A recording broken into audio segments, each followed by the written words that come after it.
Tidak puas dengan hasil perolehan suara, caleg hingga simpatisan mengamuk.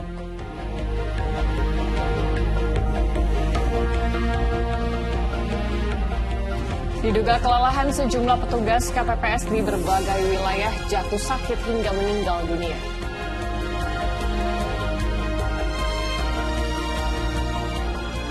Artis Tamara Tiaswara jalani pemeriksaan psikologi forensik selama 3 jam terkait kematian anaknya.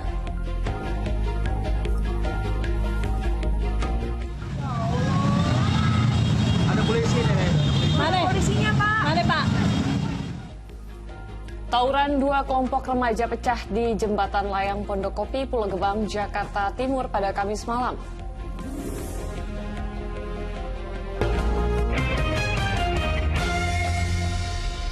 Halo, selamat pagi. Senang sekali saya Ilham Ardiansyah. Dan saya Sheila Purnama dapat menemani Anda dalam Fokus Pagi edisi Jumat 16 Februari 2024. Dalam 1,5 jam ke depan kami hadir dengan rangkaian informasi dan peristiwa terbaru yang berhasil dihimpun tim redaksi KB hingga dini hari tadi. Inilah Fokus Pagi selengkapnya. Pemirsa, tidak puas dengan hasil perolehan suara caleg yang didukungnya, puluhan orang merusak TPS dan membakar kotak suara di Kabupaten Bima, Nusa Tenggara Barat. Sementara di Kepahyang, Bengkulu, seorang pria ditangkap karena berbuat onar di TPS saat penghitungan suara.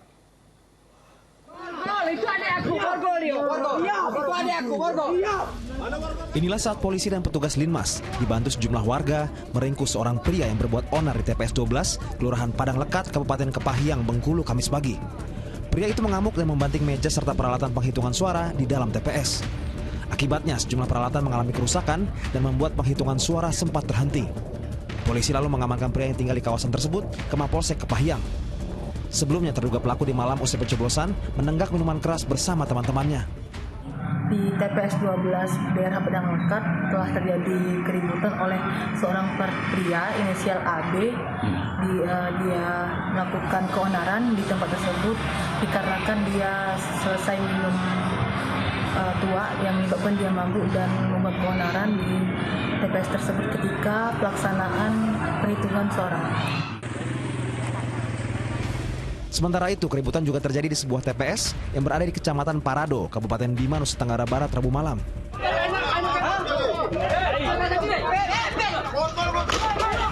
Puluhan orang yang mendukung salah satu calon legislator lokal mengamuk dan merusak TPS. Kericuhan berawal di Desa Parado Wane dan merembet ke Desa Parado Sato, Desa Kanca, dan Desa Lere yang letaknya berdekatan. Massa membakar kotak suara karena tidak puas dengan perolehan suara caleg yang mereka dukung. Informasi yang kita dapatkan meminta untuk kemudian dilakukan penambahan suara kepada penyelenggara kita di bawah. Tetapi keinginan itu tidak bisa dilaksanakan sehingga menimbulkan emosi dan sebagainya yang berujung pada pembakaran. Atas kejadian tersebut, KPU menghentikan sementara seluruh penghitungan surat suara di 34 TPS yang ada di Kecamatan Parado dan seluruh surat suara yang tersisa di bawah untuk dilakukan penghitungan di KPU Kabupaten Bima. Sementara polisi tengah melakukan pengusutan tindak perusakan itu. Tim Liputan melaporkan. Diduga kecewa hanya memperoleh 3 suara, tim sukses calon legislatif DPRD Kota Jambi mengamuk di TPS 23 Payo Lebar Kota Jambi. Akibat keributan itu, Ketua RT dan seorang anggota KPPS terluka.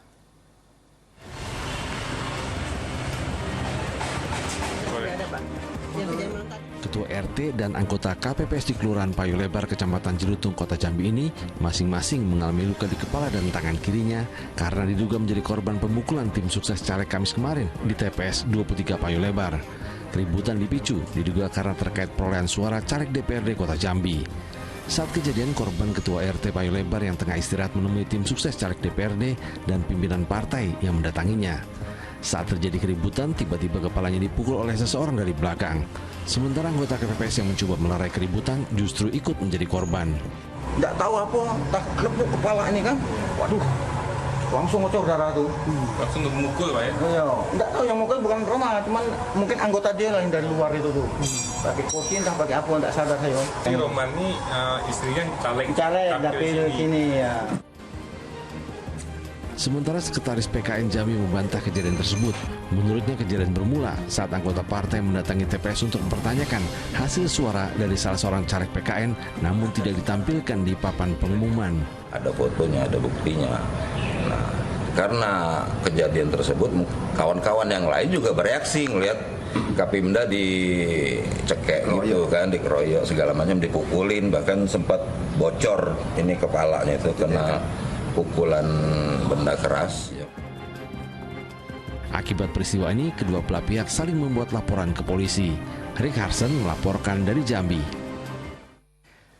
Belasan petugas KPPS di Goa dan Sinjai, Sulawesi Selatan dilarikan ke rumah sakit dan puskesmas lantaran mengalami kelelahan saat penghitungan suara. Beberapa di antaranya bahkan tak sadarkan diri di TPS.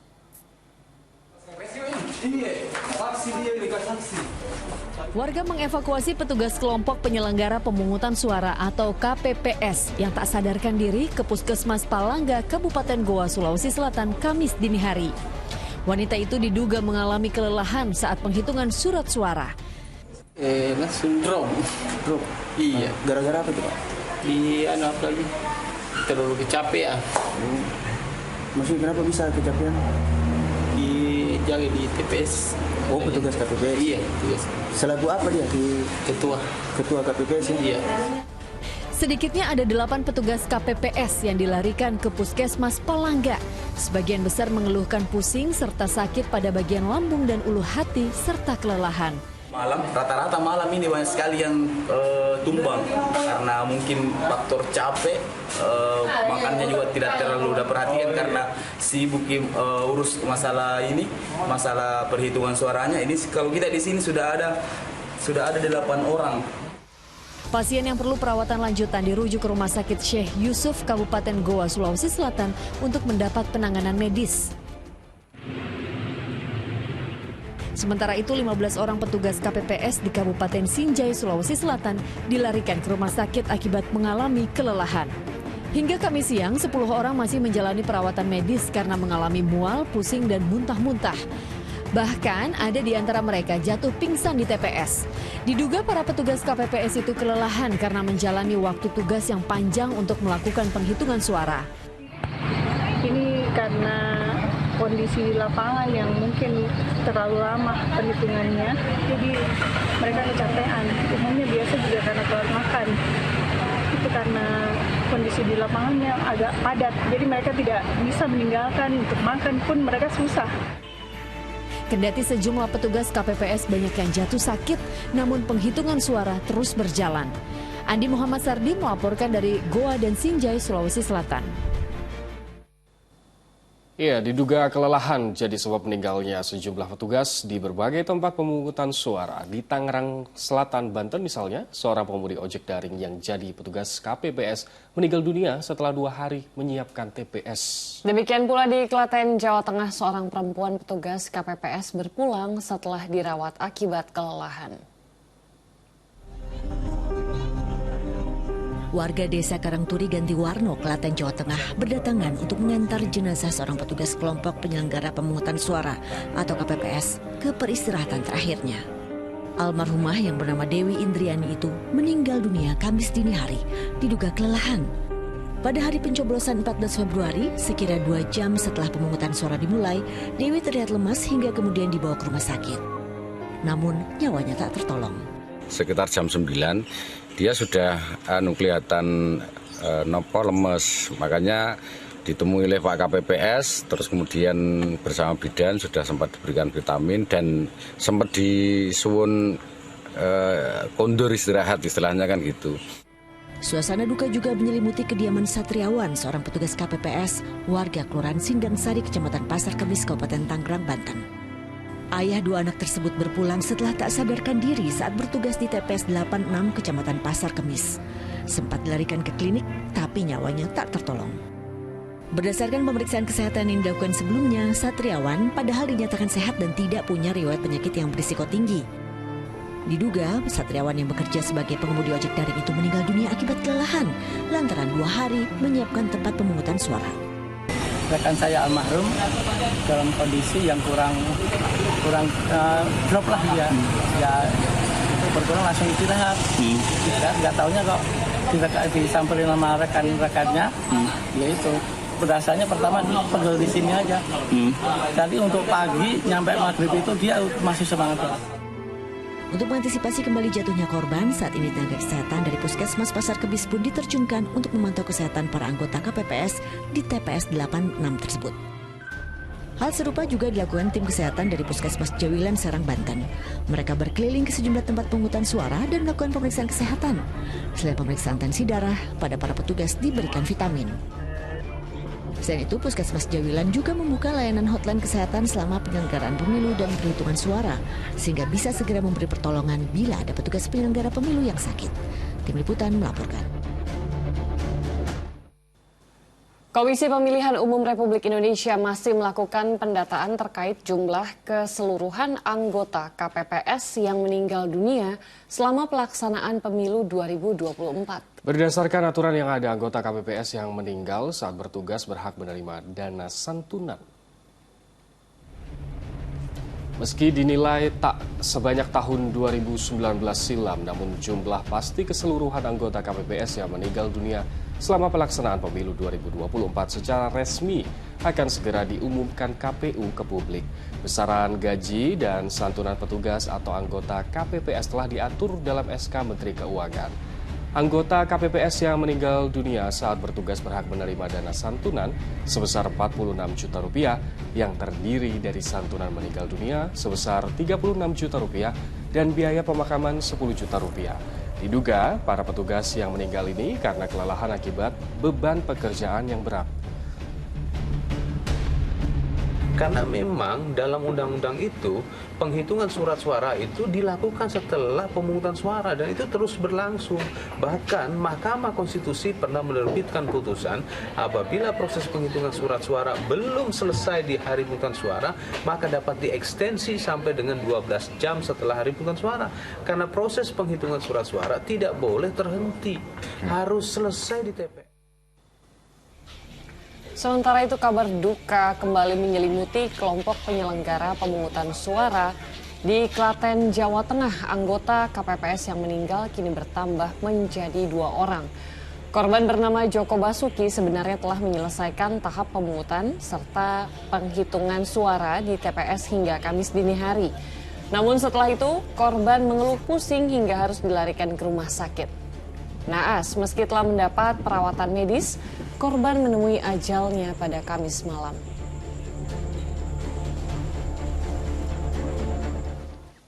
Ya, pemirsa, sejumlah TPS di beberapa daerah terpaksa ada yang melakukan pemungutan suara ulang ataupun lanjutan karena berbagai faktor. Sesuai undang-undang, batas waktunya paling lambat 10 hari setelah pemilu pertama 14 Februari lalu. Sehari setelah pemilu berlangsung, sebanyak 5 TPS di Kabupaten Malang, Sampang, dan Madura melakukan pemungutan suara lanjutan atau PSL. Pasalnya, pada 14 Februari lalu terdapat kekurangan surat suara untuk pemilih. Selain itu, ada 23 TPS yang tersebar di wilayah lain di Jawa Timur yang berpotensi melakukan pemungutan suara ulang atau PSU.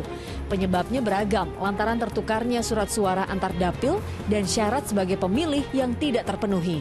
Dari 23 TPS yang saya lihat, penyebab PSU itu sebagian besar itu disebabkan adanya pemilih yang tidak memenuhi syarat yang kemudian menggunakan hak pilihnya di TPS tersebut. Banyak masyarakat yang masih termakan hoax bahwa hanya dengan bawa KTP bisa nyoblos di semua TPS. Di Buleleng, Bali, pemungutan suara ulang turut dilakukan di 2 TPS di Desa Pedawa. Namun, PSU dilakukan hanya pada salah satu pemilihan saja, yakni DPRD Kabupaten Kota, lantaran surat suara yang tertukar dengan dapil lain. Sedangkan waktunya dilakukan pada hari libur untuk mempertahankan tingkat partisipasi pemilih. Begitupun dengan 5 TPS di 2 kecamatan di kota Cirebon, Jawa Barat yang turut mendapat rekomendasi pencoblosan ulang dari Bawaslu. Sebab ada 17 orang yang mendapat hak pilih padahal tidak masuk DPT atau daftar pemilih tetap. Secara mekanisme, jajaran kami yakni Panwaslu kecamatan di 2 kecamatan tersebut memberikan rekomendasi atas supervisi Bawaslu Kota dan juga tentunya kami berkoordinasi dengan Provinsi Jawa Barat memastikan bahwa persoalan yang terjadi adalah itu terpenuhi unsurnya untuk dilakukan PSU. Sesuai undang-undang, batas waktunya paling lambat 10 hari setelah pemilu pertama 14 Februari lalu. Tim Liputan melaporkan. Sejumlah TPS yang terendam banjir di Pondok Aren, Tangerang Selatan masih menunggu keputusan pemungutan suara lanjutan. Sementara KPU Kota Tangerang akan melakukan pemungutan suara lanjutan di 4 TPS yang terdampak banjir. Akibat terdampak banjir pada Rabu 14 Februari lalu, sebanyak 4 TPS di wilayah Larangan Utara, Kecamatan Larangan, Kota Tangerang, Banten akan melakukan pemungutan suara lanjutan atau PSL. Dari 4 TPS tersebut total terdapat 1.134 pemilih yang belum menggunakan hak pilihnya. Rencananya pihak KPU Kota Tangerang akan melaksanakan pemungutan suara ulang di keempat TPS tersebut pada hari Minggu mendatang. Dalam aturan PKPU nomor 25 tahun 2023, pemungutan dan penghitungan suara lanjutan dapat dilakukan selambatnya 10 hari sejak tanggal pemilihan.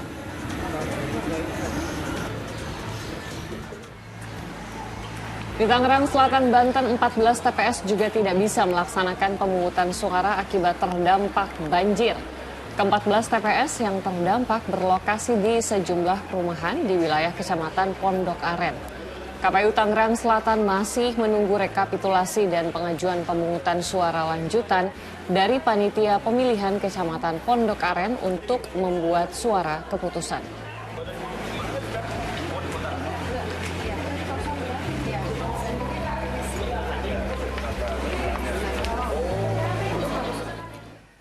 Pemirsa, usai kumandang azan subuh untuk wilayah ibu kota DKI Jakarta dan sekitarnya, kami akan hadir dengan sejumlah informasi lainnya. Di antaranya tawuran 2 kelompok remaja pecah di Jembatan Layang Pondok Kopi, Pulau Gebang, Jakarta Timur, Kamis malam.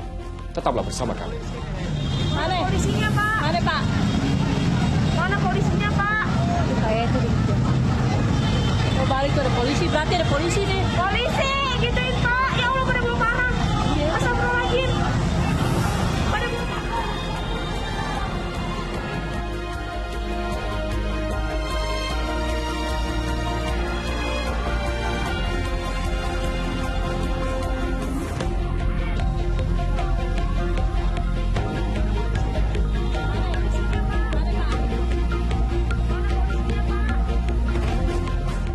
Selamat menunaikan ibadah sholat subuh untuk warga DKI Jakarta dan sekitarnya. Pemirsa, kita lanjutkan informasi pagi hari ini. Tawuran 2 kelompok remaja pecah di Jembatan Layang Pondok Kopi, Pulau Gebang, Cakung, Jakarta Timur, Kamis malam. Para pengguna jalan yang melintas memilih berhenti karena takut menjadi korban salah sasaran.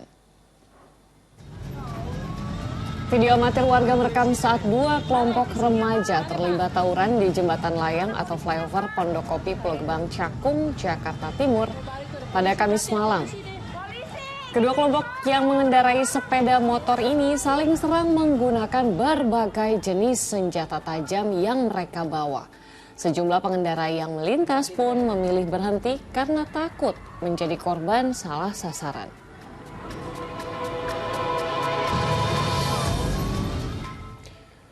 Diduga mengalami korsleting, sebuah mobil angkutan kota ludes terbakar saat melewati tanjakan di kawasan Empang, Kota Bogor, Jawa Barat. Kendaraan yang terbakar bahkan sempat menabrak angkutan lainnya dan nyaris masuk ke dalam ruko akibat remblong.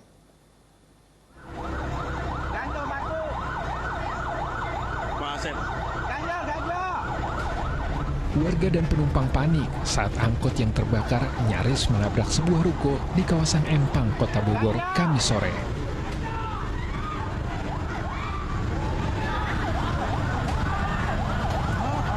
Kebakaran bermula saat angkot jurusan Sukasari Bubulak ini tengah melewati tanjakan di kawasan tersebut. Naas, angkot mendadak mogok dan muncul api dari area mesin.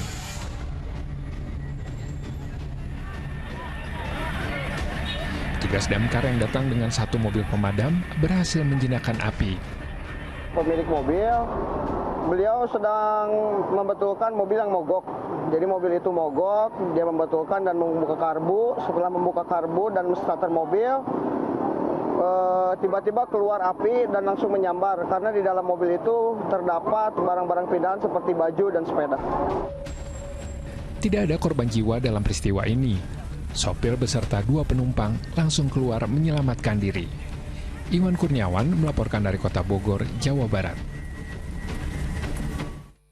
Dari Papua Selatan, pemirsa, ditinggal pemiliknya sholat ke masjid, rumah berlantai 2 yang berada di Merauke ludes terbakar. Saat api berkobar, rumah dalam keadaan terkunci sehingga tak ada satupun barang yang dapat diselamatkan.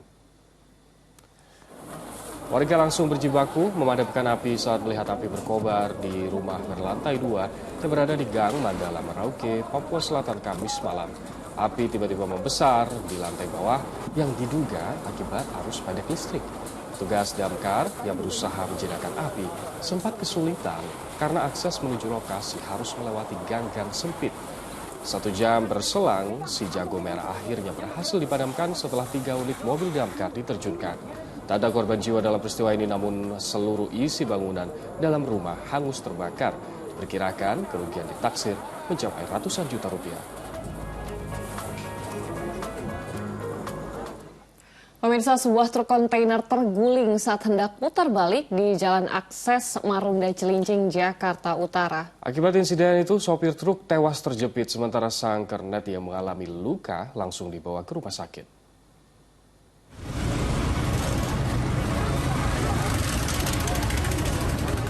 Beginilah kondisi truk kontainer yang melintang di Jalan Akses Marunda Cilincing, Jakarta Utara pada Kamis malam.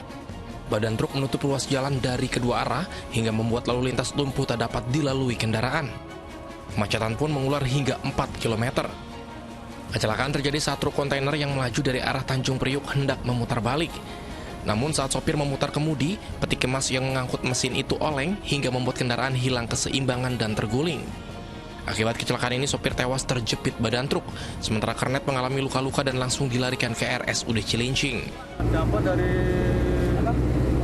kecelakaan ini, sementara dari arah barat ke timur masa hanya bisa 1 jalur yang lewat, sementara dari arah yang Marunda mengarah ke barat diputar balikan di depan 24 sama di depan KBN Marunda.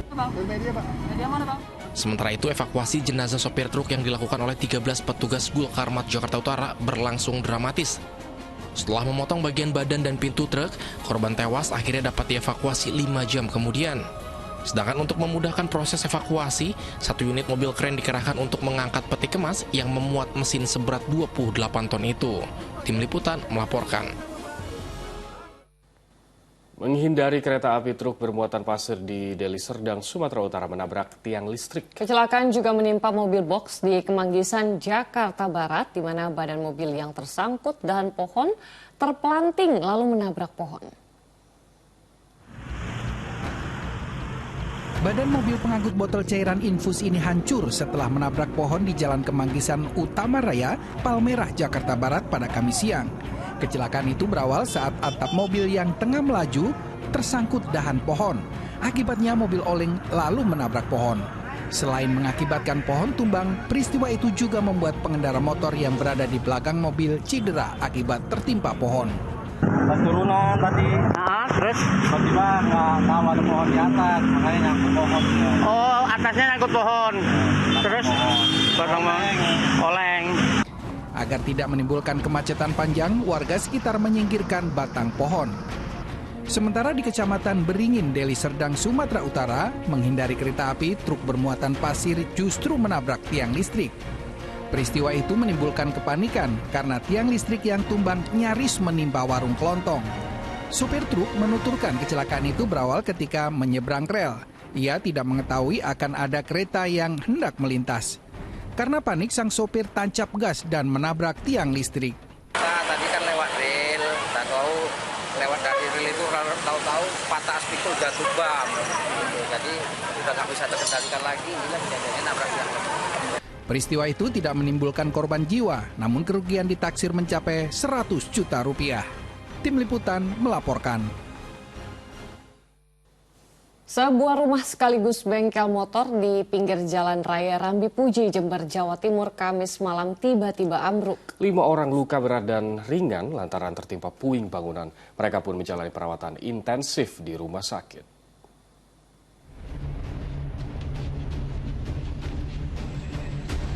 Berikut penolong dan tim medis langsung merujuk satu orang korban yang merupakan kepala keluarga ke rumah sakit Siloam, Jember lantaran patah tulang serius. 4 korban lainnya masih terbaring lemah dan menjalani perawatan di Puskesmas Rambi Puji akibat luka-luka. Kelima korban yang merupakan satu keluarga ini mendapat musibah karena tertimpa reruntuhan bangunan rumah sekaligus bengkel yang mendadak ambruk. Untuk mengetahui penyebab ambruknya bangunan, polisi langsung olah TKP dan meminta keterangan saksi. Dugaan sementara bangunan roboh karena faktor usia. Penyebabnya robohnya toko milik Pak Chandra ini dikarenakan karena faktor usia toko yang sudah cukup tua. Namun dalam hal kejadian ini penghuni toko mengalami cedera sebanyak 5, namun 1 yang atas nama Pak Chandra mengalami patah tulang kaki sebelah kanan. Peristiwa ambruknya bangunan itu juga sempat mengakibatkan arus lalu lintas di tempat kejadian terhambat. Tommy Iskandar melaporkan dari Jember, Jawa Timur. Fokus Pagi masih akan kembali dengan informasi lainnya. Artis Tamara Tiasmara jalani pemeriksaan psikologi forensik selama 3 jam terkait kematian anaknya. Selengkapnya usai jeda, tetap bersama kami.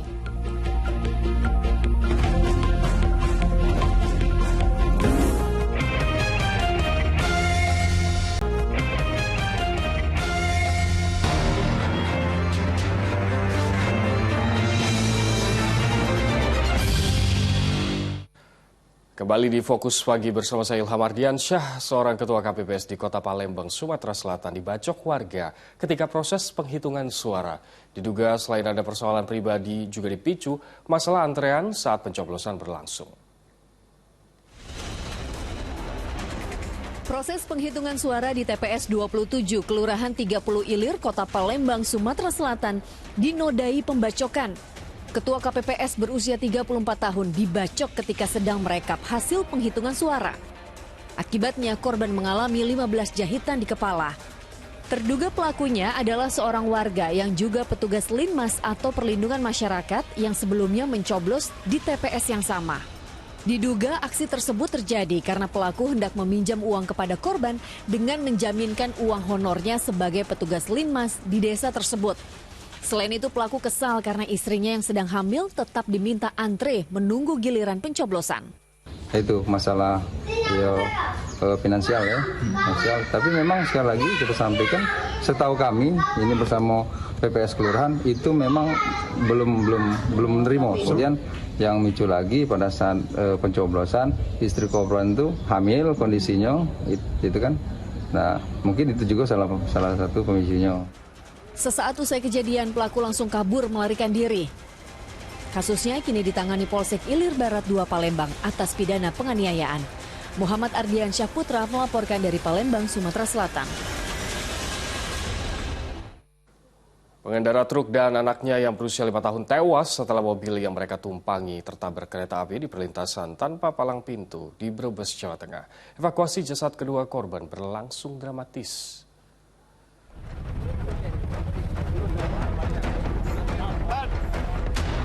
Tabrakan truk bermuatan tanah dengan kereta api jurusan Manahan Solo, Jakarta terjadi di perlintasan kereta tanpa palang pintu di Kecamatan Tanjung, Kabupaten Brebes, Jawa Tengah, Kamis sore.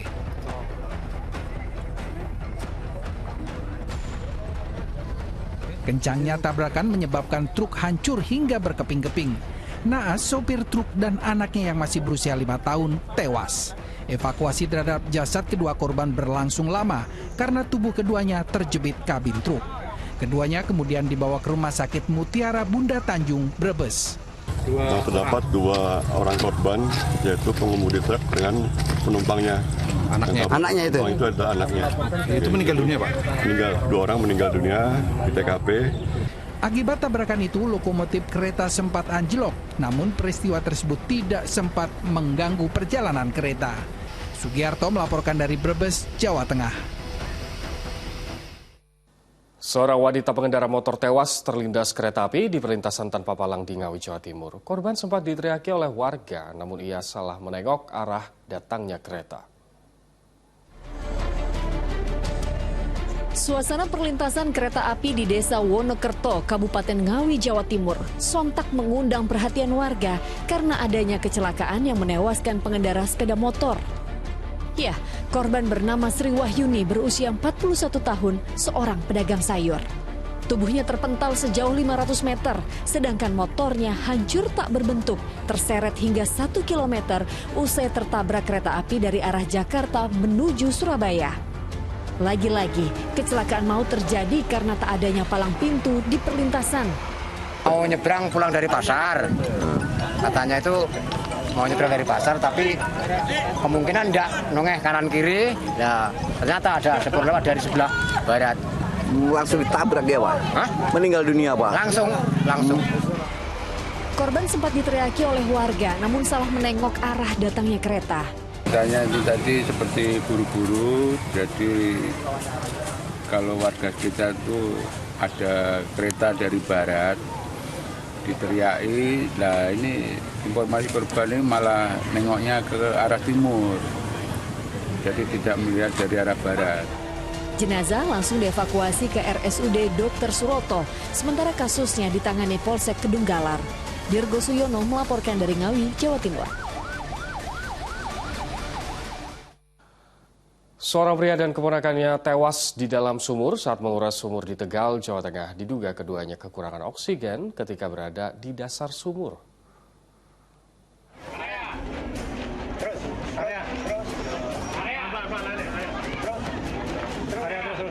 Dengan menggunakan alat bantu pernapasan, anggota tim penyelamat gabungan masuk ke dalam sumur di Desa Kertaharja, Kabupaten Tegal, Jawa Tengah, Kamis siang. 2 warga yang merupakan paman dan keponakan tewas di dalam sumur sedalam 15 meter itu. Butuh waktu sekitar 1 jam untuk mengangkat jasad kedua korban dari dasar sumur karena diameter sumur yang sempit. Kematian korban bernama Tarsono dan Jajuli itu membuat keluarga korban terguncang. Diduga keduanya tewas karena kekurangan oksigen.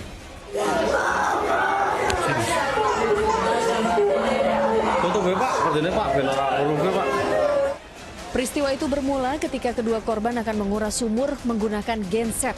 Sang keponakan yang pertama masuk ke dalam sumur. Karena tak kunjung keluar, pamannya pun menyusul. Disusul sama Pak Tarsono. Yang mau disusul lagi sama Pak Sultan ya. Namun dicegah karena sampai berapa jam tidak ada tanda-tanda, istilahnya dipanggil kok diri. Gitu. Jadi bahwa dari semua menyatakan bahwa itu tidak ada tanda-tanda. Hanya karena kurang oksigen. Ya. Pemeriksaan tim medis Puskesmas Pager Barang, korban dinyatakan meninggal akibat kekurangan oksigen dan menghirup gas saat di dasar sumur. Jenazah kedua korban kemudian diserahkan keluarga untuk dimakamkan. Kunchoro Wijayanto melaporkan dari Tegal, Jawa Tengah. Kita ke kasus lainnya. Selama 3 jam artis Tamara Tiasmara jalani pemeriksaan psikologi forensik terkait kematian anaknya Raden Adante Khalif yang diduga ditenggelamkan kekasihnya di sebuah kolam renang di Duren Sawit, Jakarta Timur. Tamara mengaku pernah mendatangi kolam renang tempat anaknya tewas tenggelam tersebut bersama tersangka 5 hari sebelum kejadian. Bersama kuasa hukumnya, artis Tamara Tiasmara keluar dari gedung Biro SDM Polda Metro Jaya pada Kamis malam. Ia sudah menjalani pemeriksaan tim psikologi forensik dari Biro SDM Polda Metro Jaya dan Asosiasi Psikologi Forensik selama 3 jam. Pemeriksaan ini untuk mendalami motif dari kekasihnya yang tega menenggelamkan korban. Tamara mengaku pernah mendatangi kolam renang tempat anaknya tewas tenggelam tersebut bersama pelaku 5 hari sebelum kejadian.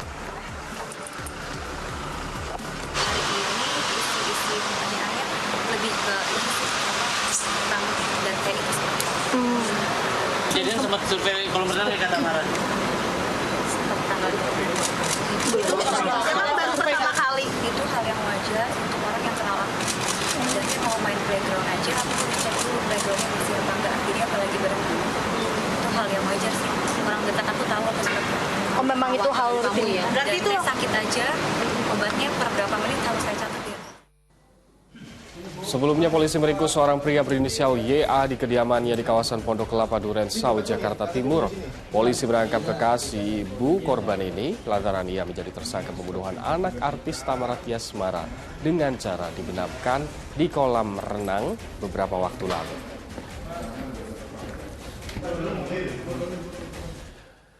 Sebuah rumah dibobol pencuri di kota Palembang, Sumatera Selatan. Pelaku diduga telah melakukan pengintaian sehingga tahu kapan rumah dalam kondisi kosong.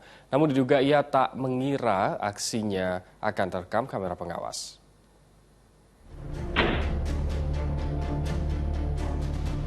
Rekaman kamera pengawas atau CCTV ini memperlihatkan saat seorang pencuri mengendap-endap di dalam rumah warga di kawasan Jalan Banten seberang Ulu 2 Palembang, Sumatera Selatan. Aksinya terjadi saat semua penghuni rumah pergi.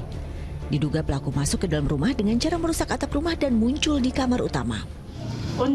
Jadi lantainya dibongkar. Pelaku pun lalu kabur melalui pintu belakang rumah sambil menggondol uang tunai milik korban sebesar 2 juta rupiah. Korban menduga pelaku telah mengintai rumahnya sehingga tahu kapan harus beraksi. Kan mungkinlah diintai. Jadi pas kami balik itu buka pintu, nah terkejut pintunya sudah dibongkar berantakan galau. Terus jadi kami telepon keluarga sudah tuh melapor. Berbekal rekaman CCTV, pemilik rumah telah melaporkan pencurian ini ke polisi yang kini tengah melakukan penyelidikan. Dedi Irwansyah melaporkan dari Palembang, Sumatera Selatan. Tertangkap saat mencuri motor seorang pemuda di Surabaya, Jawa Timur babak belur dihakimi warga. Saat ini polisi masih mengejar 2 pelaku yang berhasil melarikan diri. Maling. Ayo.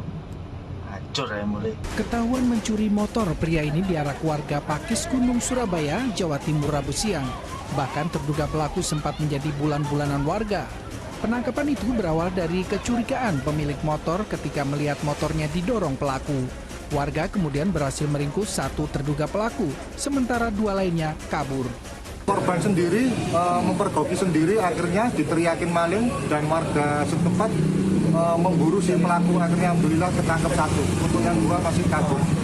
Pelaku berusia 26 tahun itu kemudian diserahkan ke Polsek Sawahan, Surabaya. Rahmat Hidayat melaporkan dari Surabaya, Jawa Timur. Upaya peredaran ganja seberat 26 kg di Padang Sidempuan, Sumatera Utara digagalkan Detasmen Intelijen Kodam 2 Sriwijaya. Barang bukti ganja yang dikemas dalam 35 paket dengan berat 26 kg ini merupakan hasil penangkapan Detasmen Intelijen Kodam 2 Sriwijaya. Pengungkapan itu berawal dari informasi pemilik mobil yang curiga karena mobil yang disewa dari Jambi menuju Jakarta itu justru terpantau GPS melaju ke arah Padang Sidempuan.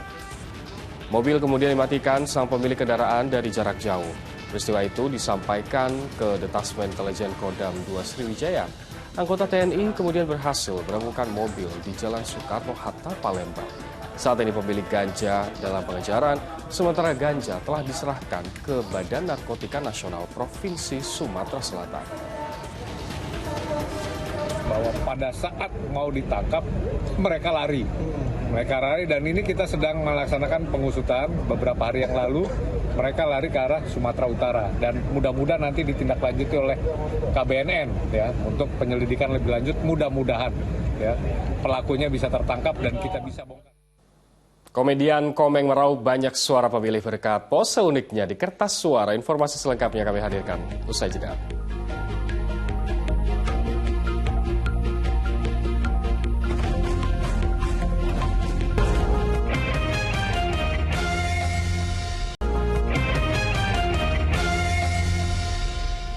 Kembali bersama kami di Fokus Pagi, pemirsa. Diduga kelelahan jadi sebab meninggalnya sejumlah petugas di berbagai tempat pemungutan suara.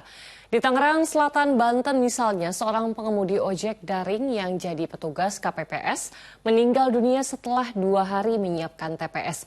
Demikian pula di Klaten, Jawa Tengah, seorang perempuan petugas KPPS berpulang setelah dirawat akibat kelelahan. Warga desa Karangturi Gantiwarno, Klaten, Jawa Tengah berdatangan untuk mengantar jenazah seorang petugas kelompok penyelenggara pemungutan suara atau KPPS ke peristirahatan terakhirnya. Almarhumah yang bernama Dewi Indriani itu meninggal dunia Kamis dini hari, diduga kelelahan. Pada hari pencoblosan 14 Februari, sekira 2 jam setelah pemungutan suara dimulai, Dewi terlihat lemas hingga kemudian dibawa ke rumah sakit. Namun nyawanya tak tertolong. Sekitar jam 9 dia sudah kelihatan lemes, makanya ditemui oleh Pak KPPS, terus kemudian bersama bidan sudah sempat diberikan vitamin dan sempat disuwun kondur istirahat, istilahnya kan gitu. Suasana duka juga menyelimuti kediaman Satriawan, seorang petugas KPPS, warga Kelurahan Sindang Sari, Kecamatan Pasar Kemis, Kabupaten Tangerang, Banten. Ayah dua anak tersebut berpulang setelah tak sadarkan diri saat bertugas di TPS 86 Kecamatan Pasar Kemis. Sempat dilarikan ke klinik, tapi nyawanya tak tertolong. Berdasarkan pemeriksaan kesehatan yang dilakukan sebelumnya, Satriawan padahal dinyatakan sehat dan tidak punya riwayat penyakit yang berisiko tinggi. Diduga, Satriawan yang bekerja sebagai pengemudi ojek daring itu meninggal dunia akibat kelelahan lantaran 2 hari menyiapkan tempat pemungutan suara. Rekan saya almarhum dalam kondisi yang kurang drop lah dia. Ya itu berkurang langsung istirahat. Nggak taunya kok disamperin sama rekan-rekannya. Ya itu. Berdasarnya pertama pegel di sini aja. Tadi untuk pagi nyampe maghrib itu dia masih semangat. Untuk mengantisipasi kembali jatuhnya korban, saat ini tenaga kesehatan dari Puskesmas Pasar Kemis pun diterjunkan untuk memantau kesehatan para anggota KPPS di TPS 86 tersebut. Hal serupa juga dilakukan tim kesehatan dari Puskesmas Jawilan, Serang, Banten. Mereka berkeliling ke sejumlah tempat pemungutan suara dan melakukan pemeriksaan kesehatan. Selain pemeriksaan tensi darah, pada para petugas diberikan vitamin. Selain itu, Puskesmas Jawilan juga membuka layanan hotline kesehatan selama penyelenggaraan pemilu dan perhitungan suara, sehingga bisa segera memberi pertolongan bila ada petugas penyelenggara pemilu yang sakit. Tim Liputan melaporkan. Pemirsa, Bawaslu temukan 19 masalah saat pemungutan hingga penghitungan suara pemilu 14 Februari 2024. Sementara Komisi Pemilihan Umum mengakui adanya kesalahan di beberapa TPS terkait input dan konversi data formulir C hasil penghitungan suara dengan sistem informasi rekapitulasi atau Sirekap KPU.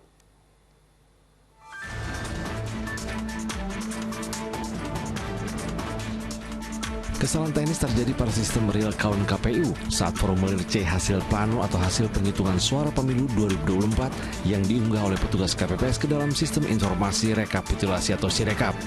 KPU mengklaim kesalahan konversi dan input data itu sudah terbaca oleh sistem dan termonitor oleh KPU serta akan segera dikoreksi. Oleh karena itu patut kita syukuri ada Sirekap yang bisa mengunggah itu dan kemudian hasil penghitungan di TPS bisa diketahui oleh publik. Jadi nggak ada yang sembunyi-sembunyi, nggak ada yang diam-diam, tapi semuanya kita publikasikan apa adanya. Yang jelas yang kami sudah pantau dan sudah termonitor itu tadi ada di 2.325 TPS. Yang paling penting sudah teridentifikasi itu by sistem dan kemudian yang kita minta untuk dilakukan koreksi terhadap konversi yang salah tersebut. Berdasarkan data KPU mengenai hasil hitung suara pemilu presiden dan wakil presiden sementara per tanggal 16 Februari 2024 menunjukkan pasangan Prabowo Gibran unggul jauh dibanding dua paslon lainnya Anies Muhaimin dan Ganjar Mahfud. Sementara itu Badan Pengawas Pemilu Bawaslu melaporkan ada 19 masalah pada pemilu yang digelar 14 Februari 2024. 13 masalah terjadi pada saat pemungutan suara dan 6 masalah pada saat penghitungan suara termasuk diantaranya intimidasi. Kami juga harus menyampaikan kepada publik, ini bukan hanya kepada Bawaslu, tapi juga kepada KPU, bahwa di dalam temuan kami ada 1.473 TPS yang didapati adanya intimidasi terhadap penyelenggara. Jadi bukan hanya Bawaslu, tapi juga KPPS dan juga pengawas TPS. Bawaslu mengingatkan masyarakat untuk terus mengawal pemilu. Tim Liputan melaporkan. Pemirsa, calon Presiden Prabowo Subianto berziarah ke makam ibundanya di pemakaman Tanah Kusir, Jakarta Selatan. Sementara ribuan orang menyambut kedatangan calon Presiden nomor urut 02 yang menziarahi makam ayahnya, Sumitro Joyo Hadikusumo di TPU Karet Bifak, Tanah Abang, Jakarta Pusat.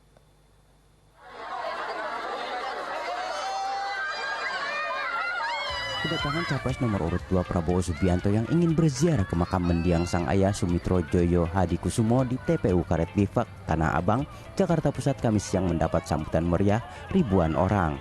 Warga berebut untuk bersalaman sambil mengucapkan salam kemenangan kepada Prabowo. Usai menyapa warga, Prabowo bersama putranya Didit Hedi Prasetyo melanjutkan niatannya berziarah ke makam sang ayah dengan menumpang sepeda motor. Prabowo Subianto juga berziarah ke makam ibundanya Dora Sigar di Permakaman Umum Tanah Kusir, Jakarta Selatan Kamis siang. Sampai 1 jam melakukan tabur bunga dan doa di makam sang ibunda, Prabowo Subianto bergegas meninggalkan permakaman sambil menyapa warga yang menyambutnya. Ini kan kegiatan pribadi saya ya, terima kasih ya. Pak, kalau ke Pak Jokowi. Terima kasih ya. Sementara pendekar silat bersama ratusan santri di Pacet, Kabupaten Bandung, Jawa Barat menggelar doa bersama sekaligus sujud syukur atas kemenangan sementara hasil hitung cepat untuk pasangan calon presiden 02 Prabowo Gibran. Syukuran atas hasil hitung cepat sementara dari lembaga survei yang menyatakan bahwa keunggulan bagi pasangan Prabowo Gibran. Ini menggandeng pihak mana saja Pak, kayak selain santri? Kebetulan di sini ada dari pasukan Sinar Banten, pendekar dari Banten. Pondok pesantren juga berharap pasangan Prabowo Gibran bisa menjadi pemimpin yang amanah untuk seluruh rakyat Indonesia. Tim Liputan melaporkan. Tim Pemenangan Nasional atau TPN Ganjar Mahfud membentuk tim khusus untuk menginvestigasi kecurangan pemilu 2024. Tim khusus ini akan dikawal langsung oleh Ganjar Pranowo Mahfud MD serta diisi oleh para ahli dan praktisi. Tim Pemenangan Nasional Ganjar Mahfud merespon kekalahan sementara dari hasil quick count atau hitung cepat dengan melawan dan menempuh jalur hukum. Pihak TPN telah membentuk tim khusus untuk mengumpulkan bukti-bukti kecurangan dan kejanggalan di lapangan. Rencananya komposisi tim khusus yang diisi oleh para ahli dan praktisi akan diumumkan dalam waktu dekat.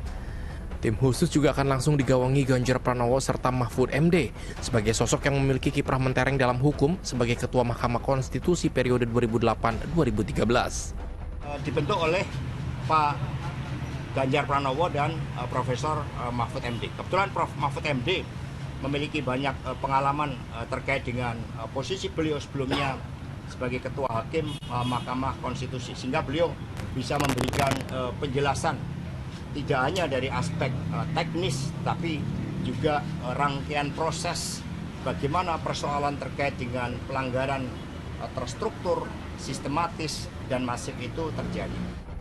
Sementara itu calon presiden nomor urut 03 Ganjar Pranowo mengungkap sebuah anomali yang terjadi soal fenomena terjungkalnya suara Ganjar Mahfud di kandang banteng. Ganjar merasa heran lantaran di sela tingginya suara PDIP, perolehan suara paslon nomor urut 03 justru rendah. Real count-nya kan belum. Hasil dari quick count perolehan PDI Perjuangan saya kira masih tinggi ya? Iya. Kalau nggak salah masih nomor 1 ya? Iya. Agak anomali ya dengan suara saya. Maka hari ini sedang diselidiki oleh kawan-kawan. Mudah-mudahan nanti ketemu apa faktornya. Sepertinya split tiketnya agak terlalu lebar itu. Berdasarkan hitung cepat sejumlah lembaga survei, PDI Perjuangan memperoleh suara tertinggi dengan rata-rata 15-16%. Namun suara paslon nomor urut 03 justru hanya meraih sekitar 15-16% atau berada di urutan terakhir. Tim Liputan melaporkan. Pemirsa, Presiden Joko Widodo angkat bicara soal pencoblosan pemilu 2024 yang dituding ada kecurangan. Kepala negara menegaskan pemungutan dan penghitungan suara dalam pemilu 2024 dilakukan secara terbuka. Karena itu kecil adanya kecurangan, terlebih ada saksi dan aparat keamanan di setiap TPS yang melakukan pengawasan langsung. Pertama ya, mengenai kecurangan. Caleg itu ada saksi di TPS. Partai ada saksi di TPS. Capres, cawapres, kandidat ada saksi di TPS. Di TPS ada Bawaslu. Aparat juga ada di sana. Terbuka untuk diambil gambarnya. Saya kira pengawasan yang berlapis-lapis seperti ini akan menghilangkan adanya kecurangan. Tapi kalau memang ada betul, ada mekanisme untuk ke Bawaslu, mekanisme nanti persidangan di MK, saya kira sudah diatur semuanya kok. Jadi janganlah teriak-teriak curang. Ada bukti langsung bawa ke Bawaslu, ada bukti bawa ke MK. Sejumlah artis ikut meramaikan pemilu 2024 sebagai calon anggota legislatif. Di TPS Los Angeles, Amerika Serikat, artis Uya Kuya dan Once Mekel unggul dari kandidat lain, sementara komedian Komeng meraih suara yang signifikan berkat pose uniknya di kertas suara. Lewat fotonya yang unik di kertas suara, komedian Alfiansyah Bustami Komeng atau yang akrab disapa Komeng berhasil mendulang suara pemilih di Jawa Barat.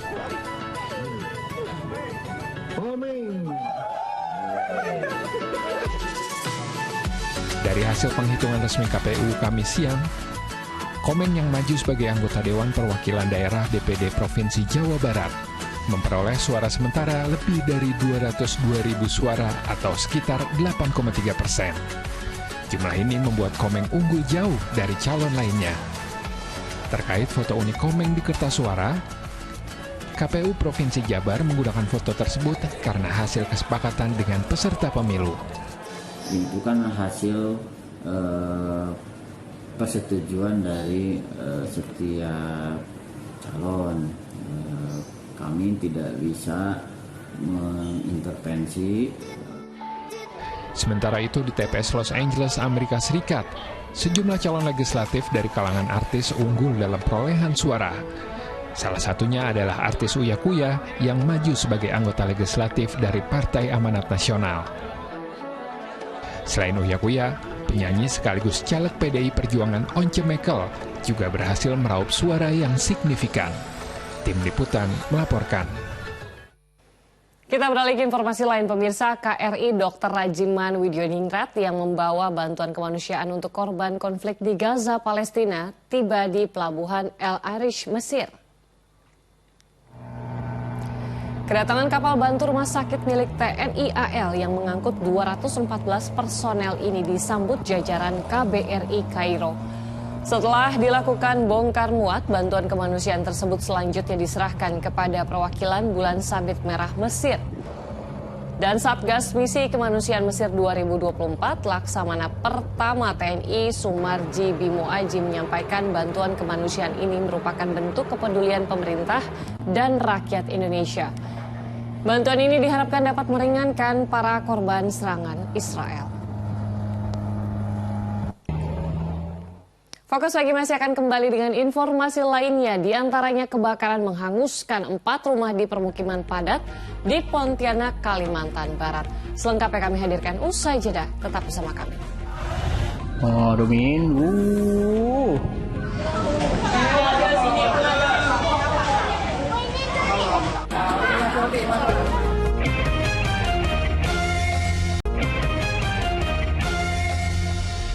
Kembali lagi di Fokus Pagi bersama saya Ilham Ardiansyah. Dan saya Sheila Purnama. Pemirsa, kebakaran menghanguskan 4 rumah di permukiman padat di Pontianak, Kalimantan Barat. Lokasi yang berada di gang sempit menyulitkan petugas memadamkan api.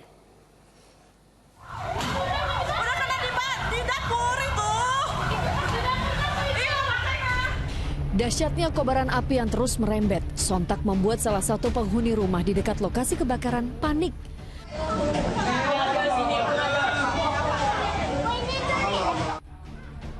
Bagaimana tidak, kepulan asap tebal dan api yang menyala-nyala menghanguskan 4 rumah sekaligus di permukiman padat di Gang Cendana, Pontianak, Kalimantan Barat. Berselang 30 menit, petugas pemadam kebakaran akhirnya tiba di lokasi kebakaran sambil pemadaman dilakukan oleh warga dengan alat seadanya. Lokasi yang berada di area gang sempit menjadi kendala yang dihadapi petugas saat menjinakkan si jago merah. Pertama kali lihat api dari jendela sih. Karena dengar teriak-teriakan kan, pikirnya demo apa gitu, berantem. Sekali lihat, kok ada api, ada asap gitu. Langsung video, langsung kirim ke kasih suami. Tiba-tiba langsung bawa anak, langsung turun gitu. Api baru bisa dipadamkan 1 jam kemudian. Untuk penyebab kebakaran diduga kuat akibat korsleting listrik dari salah satu rumah. Dede Iskandar melaporkan dari Pontianak, Kalimantan Barat. Tawuran 2 kelompok remaja pecah di Jembatan Layang Pondok Kopi Pulau Gebang, Cakung, Jakarta Timur, Kamis malam. Para pengguna jalan yang melintas memilih berhenti karena takut menjadi korban salah sasaran. Video.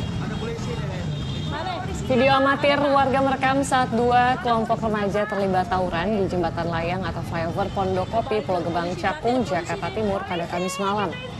Kedua kelompok yang mengendarai sepeda motor ini saling serang menggunakan berbagai jenis senjata tajam yang mereka bawa. Sejumlah pengendara yang melintas memilih berhenti karena takut menjadi korban salah sasaran.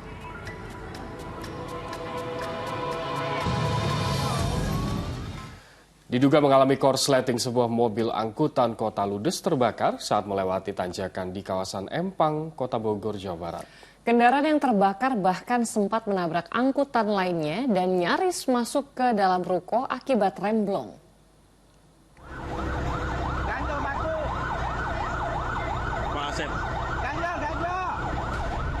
Warga dan penumpang panik saat angkot yang terbakar nyaris menabrak sebuah ruko di kawasan Empang, Kota Bogor, Kamis sore.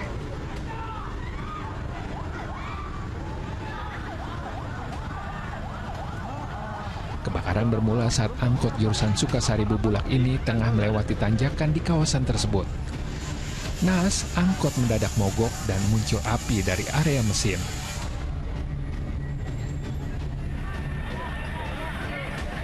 Petugas damkar yang datang dengan satu mobil pemadam berhasil menjinakkan api.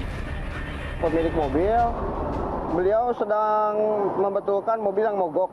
Jadi mobil itu mogok, dia membetulkan dan membuka karbu. Setelah membuka karbu dan starter mobil, tiba-tiba keluar api dan langsung menyambar. Karena di dalam mobil itu terdapat barang-barang pindaan seperti baju dan sepeda. Tidak ada korban jiwa dalam peristiwa ini. Sopir beserta dua penumpang langsung keluar menyelamatkan diri. Iwan Kurniawan melaporkan dari Kota Bogor, Jawa Barat. Pastikan pasokan beras. Presiden Joko Widodo bersama Menteri Perdagangan Zulkifli Hasan mengunjungi pasar induk beras di Cipinang, Jakarta Timur. Presiden memastikan lonjakan harga beras akibat banjir yang membuat penyaluran terhambat.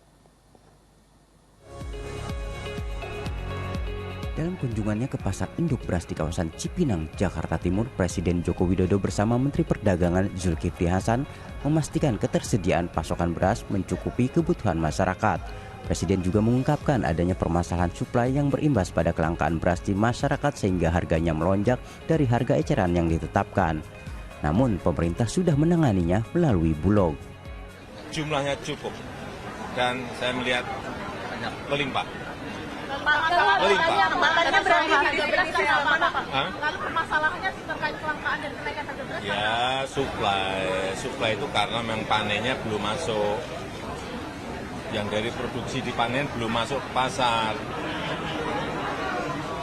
Distribusinya juga terganggu di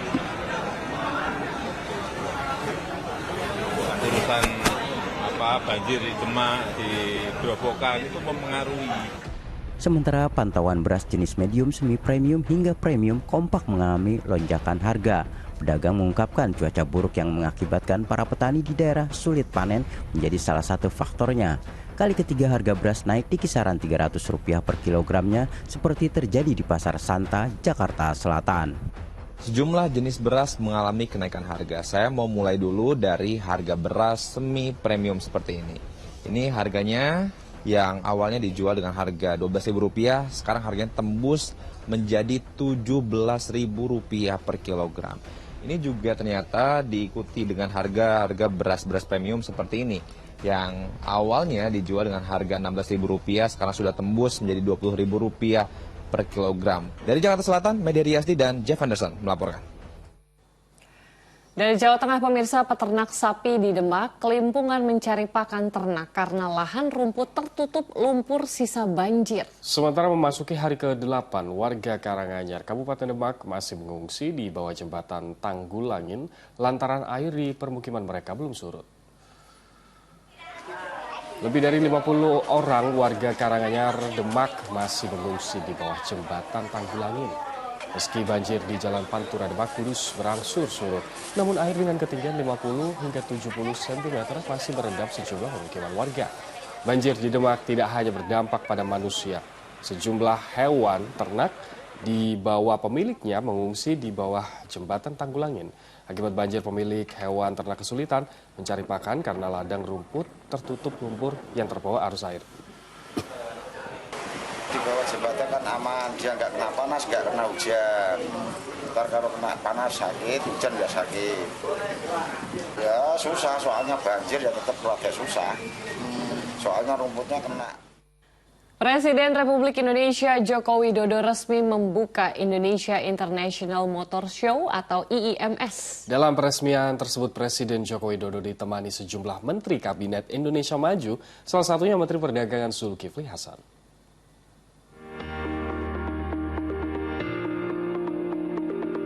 Gelaran Indonesia International Motor Show atau IIMS 2024 resmi dibuka Presiden Republik Indonesia Joko Widodo. Salah satu pameran kendaraan bermotor roda 4 dan roda 2 bergengsi di tanah air ini berlangsung di G-Expo, Kemayoran, Jakarta Pusat. Menteri Perdagangan Zulkifli Hasan menegaskan acara ini semakin baik sebab produsen kendaraan saat ini menampilkan berbagai kendaraan listrik, baik kendaraan mobil, motor yang akan menjadi masa depan industri otomotif. Selain itu, banyak negara akan mengikuti Indonesia dalam hal pemakaian kendaraan listrik. Lalu meningkat ya, naik 500.000, saya kira tahunnya akan jauh lebih baik. Apalagi nanti ada insentif dari pemerintah soal harga dan pajak itu ya.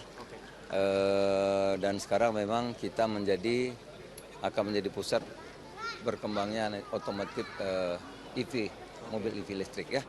Indonesia International Motor Show 2024 berlangsung dari 15 sampai 25 Februari 2024 menghadirkan puluhan brand ternama, ratusan produk terbaru.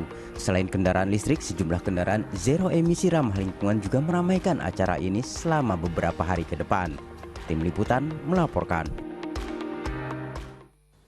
Pemirsa, laporan tadi menutup kebersamaan kita dalam Fokus Pagi hari ini. Usai Fokus Pagi, jangan lewatkan untuk menyaksikan program Magic 5. Ya, mewakili tim redaksi dan kerabat kerja yang bertugas pagi ini, saya Sheila Purnama. Dan saya Ilham Ardiansyah pamit undur diri. Sampai jumpa, selamat beraktivitas.